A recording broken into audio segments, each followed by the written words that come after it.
Hey everyone, it's Flynn Patrick once again, and in this video we will be releasing the number 22 player in the NBA for 2017-2018. I am super excited. We are at the big time players. They're all superstars. There's going to be a lot of debate, but we're at the final 22 players, and to say the least, this player has had quite the interesting story this offseason. Let's get right to it. The number 22 player in the NBA for 2017-2018 is going to be DeMarcus Cousins, formerly of the New Orleans Pelicans. Let's start with the good. One of the biggest what-ifs this past season is how New Orleans would have done with a healthy DeMarcus Cousins in the playoffs, because if he had stayed healthy the whole year, I think there's a good chance he would have finished in our top 10.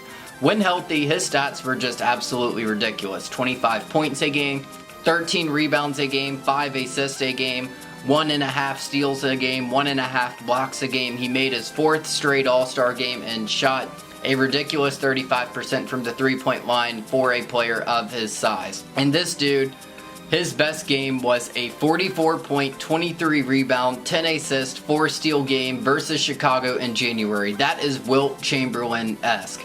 In terms of when healthy, good golly gee willikers, this man was going into another level of ridiculous. And then unfortunately, 4 days after that game versus Chicago, he tore his Achilles. That is the worst possible injury for an NBA player to have. Hardly any player has come back the same from it. It's the same injury that got Kobe out of his prime.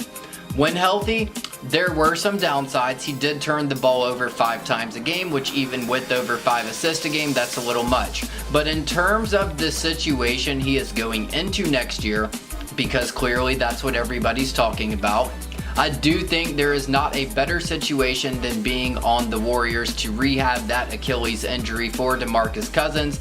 And luckily, he is not a player that necessarily relies on athleticism, so with a year in Golden State and going forward, I for sure think he can be either an elite or near elite player still. But when this guy comes back, I doubt he's ready for the start of the season, but when he does come back, good grief, this guy is going to be a dangerous player to watch on the Warriors as long as he can stay healthy. But in terms of his ranking here, him finishing number 22 on this list despite only playing 48 games speaks volumes to the amount of talent he has. He will still be just 28 years old next year. I am very intrigued to see how he does in Golden State. Congrats to DeMarcus Cousins for finishing number 22 on this list. My name is Flynn Patrick. We will be back with the number 21 player shortly.